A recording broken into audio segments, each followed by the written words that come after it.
ಈಗಷ್ಟೇ ಬಿಹಾರದ ಚುನಾವಣಾ ಫಲಿತಾಂಶ ಬಂದಿದ್ದು, ಅದರಲ್ಲಿ ಎನ್ಡಿಎ ಮೈತ್ರಿಕೂಟದ ಗೆಲುವು ದೇಶದಲ್ಲಿ ಮಿಂಚಿನ ಸಂಚಲನ ಸೃಷ್ಟಿಸಿದೆ. ಅದರಲ್ಲೂ ಮೈತ್ರಿಕೂಟದ ಭಾಗವಾಗಿರುವ ನಿತೀಶ್ ಕುಮಾರ್ ನೇತೃತ್ವದ ಜೆಡಿಯು ಪಕ್ಷ ಅಧಿಕ ಸೀಟ್ಗಳನ್ನು ಗೆದ್ದು ಬಿಹಾರದಲ್ಲಿ ಹಾಗೂ ಮೈತ್ರಿಕೂಟದಲ್ಲಿ ತನ್ನ ಸ್ಥಾನವನ್ನು ಭದ್ರವಾಗಿಸಿಕೊಂಡಿದೆ.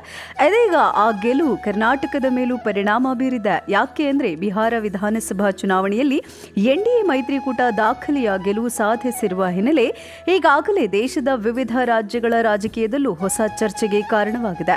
ಅದರ ಪರಿಣಾಮ ಕರ್ನಾಟಕದಲ್ಲಿಯೂ ಆಗಿದ್ದು, ರಾಜಕೀಯ ವಾತಾವರಣದಲ್ಲಿ ಬದಲಾವಣೆಗಳ ಸಾಧ್ಯತೆ ಕುರಿತು ಚರ್ಚೆಗಳು ಆರಂಭವಾಗಿವೆ.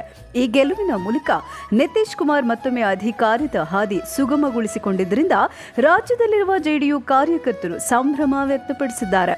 ಜೊತೆಗೆ ತುಮಕೂರಿನಲ್ಲಿ ಜೆಎಚ್ ಪಟೇಲ್ ಅವರ ಮಗ ಮಹಿಮಾ ಪಟೇಲ್ ಅವರ ನೇತೃತ್ವದಲ್ಲಿ ಪಟಾಕಿ ಸಿಡಿಸಿ ಸಿಹಿ ಹಂಚಿ ವಿಜಯೋತ್ಸವ ಆಚರಿಸಿದ್ದಾರೆ.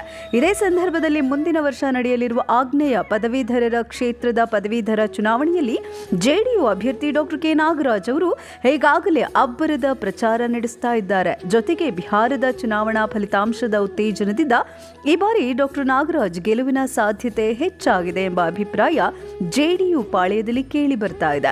ಜೆಡಿಯು ಬಿಹಾರ ಜಯ ಕರ್ನಾಟಕ ರಾಜಕೀಯದಲ್ಲಿ ಯಾವ ರೀತಿಯ ಪರಿಣಾಮ ಬೀರುತ್ತೆ ಎಂಬುದರ ಮೇಲೆ ಮುಂದಿನ ದಿನಗಳಲ್ಲಿ ಹೆಚ್ಚಿನ ರಾಜಕೀಯ ವಲಯದಲ್ಲಿ ಮತ್ತಷ್ಟು ಚರ್ಚೆಯಾಗುವುದು ಖಚಿತವಾಗಿದೆ. ಆದರೆ ಬಿಹಾರದ ಗೆಲುವಿನಿಂದ ಡಾಕ್ಟರ್ ಕೆ ನಾಗರಾಜ್ ಅವರಿಗೆ ಗೆಲುವಿನ ವಿಶ್ವಾಸ ಹೆಚ್ಚಿದ್ದು, ಮಹಿಮಾ ಪಟೇಲ್ ಅವರಿಗೆ ನೂರಾನೇ ಬಲ ಬಂದಿರೋದಂತೂ ಸುಳ್ಳಲ್ಲ. ಇದೇ ವೇಳೆ ಮಾತನಾಡಿದ ಡಾಕ್ಟರ್ ಕೆ ನಾಗರಾಜ್ ಅವರು, ಈಗಾಗಲೇ ಬಿಹಾರದ ಚುನಾವಣಾ ಫಲಿತಾಂಶ ಬಂದಿದ್ದು ಎನ್ಡಿಎ ಮೈತ್ರಿಕೂಟ ಅತಿ ದೊಡ್ಡ ಗೆಲುವು ಸಾಧಿಸಿದೆ. ಆ ಮೂಲಕ ಬಿಹಾರದಲ್ಲಿ ನಿತೀಶ್ ಕುಮಾರ್ ನಾಯಕತ್ವವನ್ನು ಹಾಗೂ ದೇಶದಲ್ಲಿ ಮೋದಿಯವರ ಆಡಳಿತವನ್ನು ಜನರು ಒಪ್ಪಿಕೊಂಡಿದ್ದಾರೆ. ಅದರಲ್ಲೂ ಜೆಡಿಯು ಪಕ್ಷ ಬಹುದೊಡ್ಡ ಗೆಲುವು ಸಾಧಿಸಿದ್ದು ನಿತೀಶ್ ಕುಮಾರ್ ಆಡಳಿತವನ್ನು ಬಯಸಿದೆ.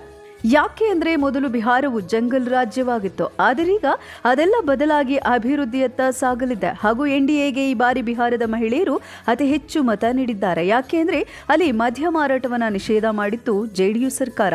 ಇದು ಮಹಿಳೆಯರಿಗೆ ಬಹಳ ಸಂತೋಷ ತಂದಿತ್ತು ಹಾಗೂ ಭ್ರಷ್ಟಾಚಾರದ ಆಡಳಿತವನ್ನು ಕಿತ್ತೊಗೆದಿತ್ತು.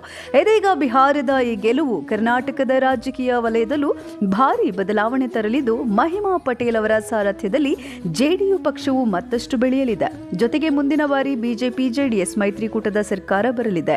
ಜೊತೆಗೆ ಆಗ್ನೇಯ ಪದವೀಧರ ಕ್ಷೇತ್ರದ ಚುನಾವಣೆಯಲ್ಲಿ ನನ್ನ ಗೆಲುವಿನ ವಿಶ್ವಾಸ ಮತ್ತಷ್ಟು ಹೆಚ್ಚಾಗಿದೆ ಅಂತ ಹೇಳಿದ್ರು. ನಮಸ್ತೆ. ಏನು ನಿನ್ನೆ ಬಿಹಾರದ ರಾಜ್ಯದಲ್ಲಿ ನಡೆದಂಥ ಚುನಾವಣೆಯ ಫಲಿತಾಂಶದಲ್ಲಿ ಜೆಡಿಯು ಪಕ್ಷದ ರಾಷ್ಟ್ರೀಯ ಅಧ್ಯಕ್ಷರು ಹಾಗೂ ಬಿಹಾರದ ಮುಖ್ಯಮಂತ್ರಿಗಳಾಗಿರ್ತಕ್ಕಂಥ ನಿತೀಶ್ ಕುಮಾರ್ ಅವರ ಒಂದು ಆಡಳಿತವನ್ನು ಮೆಚ್ಚಿ, ಜೊತೆಗೆ ಭಾರತದ ಪ್ರಧಾನಮಂತ್ರಿಗಳಾಗಿರ್ತಕ್ಕಂಥ ನರೇಂದ್ರ ಮೋದಿಯವರ ಒಂದು ನೇತೃತ್ವವನ್ನು ಮೆಚ್ಚಿ ಒಂದು ಎನ್ಡಿಎ ಸರ್ಕಾರಕ್ಕೆ ಅದ್ಭುತವಾದಂಥ ಒಂದು ಫಲಿತಾಂಶ ನೀಡಿದ್ದಾರೆ. ಮುಖ್ಯವಾಗಿ ಮಹಿಳಾ ಮತದಾರರು ಹೆಚ್ಚಾಗಿ ಅಲ್ಲಿ ನಮ್ಮ ಎನ್ಡಿಎ ಕೂಟದ ಎಲ್ಲ ಅಭ್ಯರ್ಥಿಗಳನ್ನು ಕೈ ಹಿಡಿದಿದ್ದಾರೆ. ನಾನು ಸಹ 1 ವಾರಗಳ ಕಾಲ ಕರ್ನಾಟಕದ ವತಿಯಿಂದ ಬಿಹಾರಕ್ಕೆ ಹೋಗಿ ಎನ್ಡಿಎ ಅಭ್ಯರ್ಥಿಗಳ ಪರ ಮತವನ್ನು ಯಾಚನೆ ಮಾಡಿದ್ದೆ. ನಿಜವಾಗ್ಲೂ ಅಲ್ಲಿ ಭಾಳ ಒಳ್ಳೆ ರೀತಿಯಲ್ಲಿ ಅದ್ಭುತವಾದಂಥ ರೆಸ್ಪಾನ್ಸ್ ಸಿಗ್ತಾ ಇತ್ತು. ಮುಖ್ಯವಾಗಿ ಮಹಿಳೆಯರು ಮತ್ತು ಈ ಮಧ್ಯಮ ವರ್ಗದವರು ಮತ್ತು ಬಡ ಜನರು. ಯಾಕಂದರೆ ಬಿಹಾರ ಮೊದಲು ಜಂಗಲ್ ರಾಜ್ಯವಾಗಿತ್ತು. ಆ ಜಂಗಲ್ ರಾಜ್ಯವನ್ನು ಏನೀಗ ಒಂದು ಹೈಟೆಕ್ ಮಾಡೋಕ್ಕೆ ಹೊರಟಿರ್ತಕ್ಕಂಥ ನಿತೀಶ್ ಕುಮಾರ್ ಅವರು ಎರಡನೇದೇನಪ್ಪ ಅಂದರೆ ಅವರಲ್ಲಿ ಮದ್ಯ ಮಾರಾಟವನ್ನು ನಿಷೇಧ ಮಾಡಿದ್ದು ಅವ್ರಿಗೆ ನಿಜವಾಗ್ಲೂ ಮಹಿಳೆಯರು ಕೈ ಹಿಡಿದಂಥ ಬಹುಮುಖ್ಯವಾದ ಅಂಶಗಳಲ್ಲಿ ಒಂದು ಮುಖ್ಯವಾದ ಅಂಶ.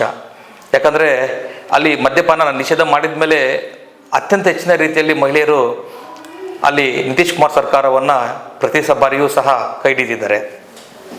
ಇದ್ರ ಜೊತೆಗೆ ಭ್ರಷ್ಟಾಚಾರ ರಹಿತ ಆಡಳಿತ, ಮೋದಿಯವರ ಒಂದು ಕಾರ್ಯವೈಖರಿ ಇವೆಲ್ಲನೂ ಸಹ ಅಲ್ಲಿ ಅತ್ಯಂತ ಹೆಚ್ಚಿನ ರೀತಿಯಲ್ಲಿ ಎನ್ಡಿಎ ಅಭ್ಯರ್ಥಿಗಳು ಗೆಲ್ಲೋದಕ್ಕೆ ಒಂದು ಅವಕಾಶ ಆಯಿತು. ಅದೇ ರೀತಿ ಮುಂಬರುವ ದಿನಗಳಲ್ಲೂ ಸಹ ಕರ್ನಾಟಕದಲ್ಲಿ ಬಿಜೆಪಿ, ಜೆಡಿಎಸ್ ಮತ್ತು ಜೆಡಿಯು ಒಗ್ಗೂಡಿ ಅಲ್ಲಿ ಯಾವ ರೀತಿ ಒಂದು ಚುನಾವಣೆಯ ಫಲಿತಾಂಶವನ್ನು ಕೊಟ್ಟಿದ್ದಾರೋ ಅದೇ ರೀತಿ ಕರ್ನಾಟಕದಲ್ಲೂ ಸಹ ನಾವು ಕೊಡೋದಕ್ಕೆ ಇಚ್ಛೆ ಇದ್ದೀವಿ. ಮುಖ್ಯವಾಗಿ ಮಹಿಮಾ ಪಾಟೀಲ್ ಅವರ ನೇತೃತ್ವದಲ್ಲಿ JDU ಪಕ್ಷ ಕರ್ನಾಟಕದಲ್ಲಿ ಬಲಿಷ್ಠವಾಗಿ ಬೆಳೀತಾ ಇದೆ. ಮುಂದಿನರಲ್ಲಿ ಸಹ ಕರ್ನಾಟಕದಲ್ಲಿ ಏನು ಚುನಾವಣೆ ನಡೆಯುತ್ತೆ, ನಾವು ಸಹ ಅದೇ NDAದ ಒಂದು ಭಾಗವಾಗಿ ಕೆಲಸ ಮಾಡೋದಕ್ಕೆ ಒಂದು ಗುರಿಯನ್ನು ಹೊಂದಿದ್ದು, ನಿಶ್ಚಯವನ್ನು ಮಾಡಿದ್ದು, ಅದನ್ನು ಅತಿ ಶೀಘ್ರದಲ್ಲಿಯೇ ಮಹಿಮಾ ಪಾಟೀಲ್ ಸರ್ ಅವರು ಕೇಂದ್ರದ ನಾಯಕರ ಜೊತೆ ಮಾತಾಡಿ ಇಲ್ಲಿ ಸಹ ರಾಜ್ಯದಲ್ಲೂ ಸಹ BJP ಮತ್ತು JDS ವರಿಷ್ಠರ ಜೊತೆ ಮಾತುಕತೆ ನಡೆಸಿ ಒಂದು NDA ಕೂಟದಲ್ಲಿ ಕೆಲಸ ಮಾಡೋದಕ್ಕೆ ನಾವೆಲ್ಲ ರೆಡಿ ಇದ್ದೀವಿ. ಈ ಒಂದು ನಿಟ್ಟಿನಲ್ಲಿ ನಾನು ಬಿಹಾರದ ಜನತೆಗೆ ಹೃದಯಪೂರ್ವಕ ಧನ್ಯವಾದಗಳನ್ನು ಹೇಳ್ತಾ, ಈ ದಿಗ್ವಿಜಯ ಏನಪ್ಪ ಅಂದರೆ ಭ್ರಷ್ಟಾಚಾರ ರಹಿತ ಆಡಳಿತ ಹಾಗೂ ಏನು ಅಲ್ಲಿ ಬಿಹಾರದಲ್ಲಿ ಆಗಿರತಕ್ಕಂಥ ಒಂದು ಡೆವಲಪ್ಮೆಂಟ್ಗೆ ಇದು ಸಾಕ್ಷಿ ಅಂತ ಹೇಳೋದಕ್ಕೆ ನಾನು ಇಚ್ಛೆ ಪಡ್ತಾ ಇದ್ದೀನಿ. ಜೈ ಹಿಂದ್, ಜೈ ಕರ್ನಾಟಕ.